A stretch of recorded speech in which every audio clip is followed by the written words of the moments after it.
धन्यवाद सभापति जी, आपने मुझे माननीय सदस्य लोग बोलते तो बिहार के लिए, लेकिन लास्ट में अपने प्रांत के लिए भी मांग ही लेते हैं। नहीं, मैं बिहार के लिए बोल रहा हूँ, प्रांत के लिए भी मांगूंगा। आपने ठीक याद दिलाया, मैं प्रांत के लिए भी मांगूंगा। फिर राजस्थान की ओर आएंगे। प्रोफेसर रंजन प्रसाद यादव द्वारा जो ये मोशन मूव किया गया है और कॉन्स्टिट्यूशनल अमेंडमेंट की बात कर रहे हैं, उसके समर्थन में मैं खड़ा हूं। सभापति जी, अभी बिहार में एक आंदोलन चला और करीब 1 करोड़ लोगों ने हस्ताक्षर युक्त ज्ञापन, 1.25 करोड़ थे क्या? मुझे जो जानकारी थी वो 1 करोड़ की थी। अब ये अर्जुन जी 1.25 करोड़ बता रहे हैं। 1.25 करोड़ लोगों ने हस्ताक्षर करके और राष्ट्रपति जी को एक ज्ञापन सौंपा कि बिहार को विशेष राज्य का दर्जा मिलना चाहिए।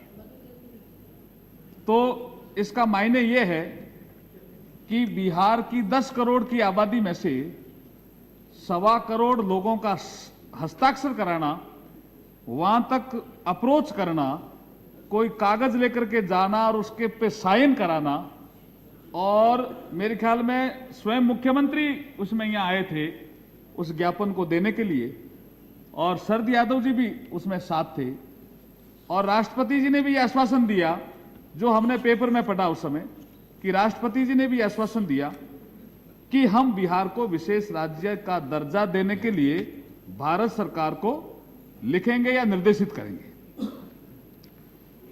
2000 में बिहार का बंटवारा हुआ, उस समय भी आश्वासन दिया गया, और जब कभी बिहार में चुनाव आता है तो बिहार को विशेष राज्य का दर्जा देने की बात आती है।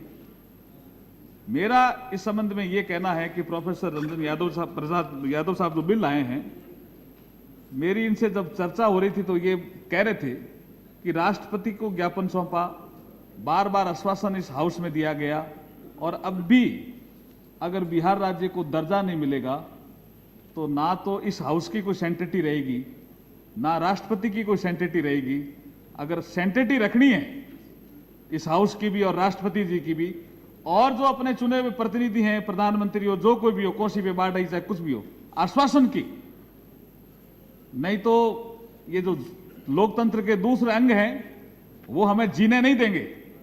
इसलिए ये कह रहे हैं अन्ना हजारे भी पैदा होंगे, जीने नहीं देंगे। अन्ना हजारे नहीं बोल रहे हैं, अंडमान निकोबार बोल रहे हैं। ये अंडमान निकोबार बोल रहे हैं, रामदेव जी या कुछ जो भी, वो दूसरे अंग पैदा होंगे, क्योंकि वो कह रहे हैं कि इतने आश्वासन देने के बाद, इतने लोग, बड़े बड़े लोग ये कहने के बाद भी होता नहीं, इसका मतलब यहां कोई गड़बड़ है।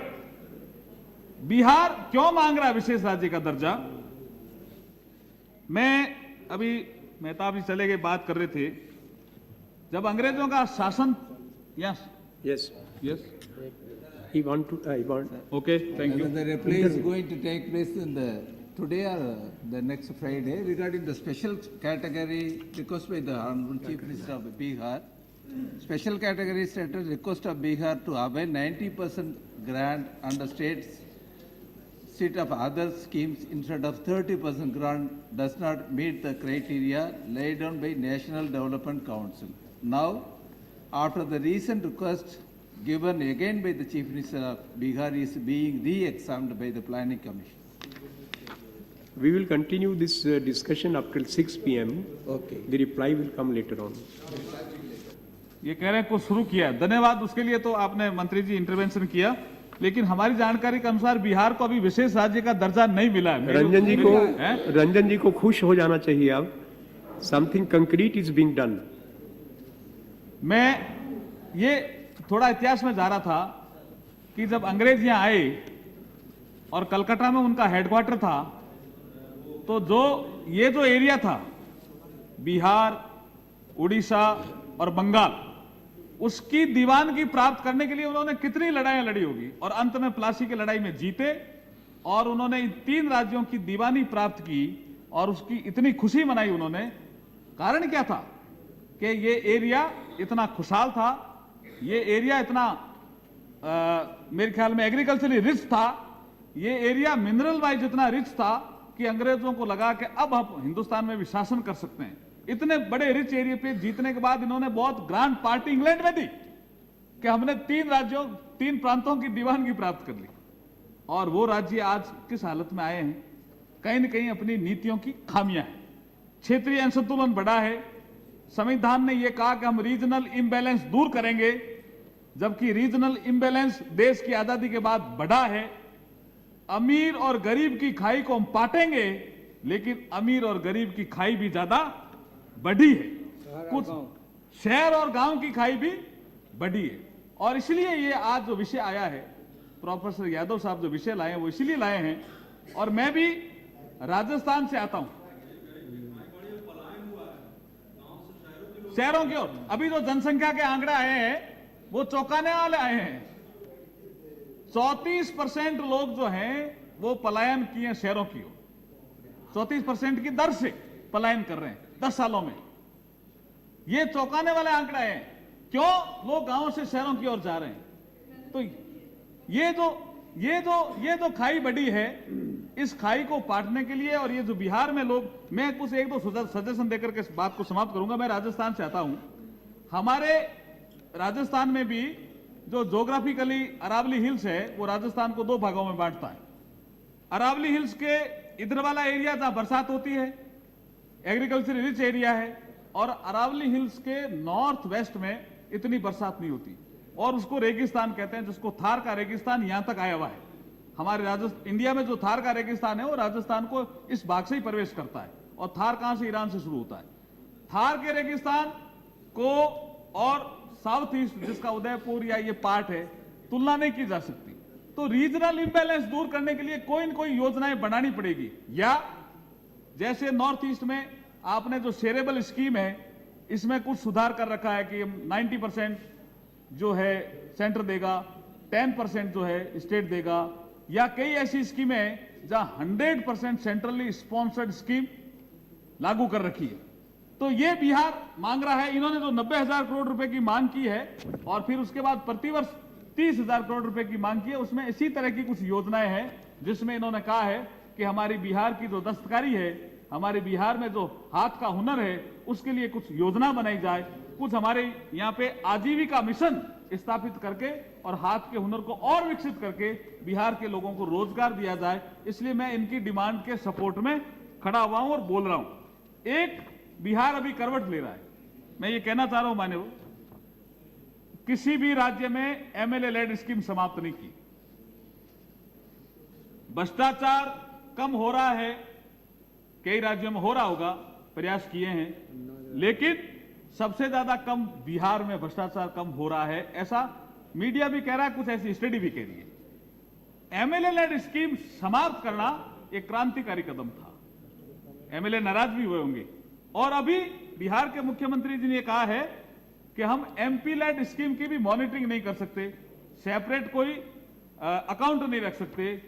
तो यहां के जो एमपी हैं बिहार के, वो भी चाहते हैं कि इसमें अगर केंद्र सरकार कोई फंड दें तो हम भी हमारा एमपी लेड के माध्यम से कुछ और सहयोग इसमें कर सकते हैं।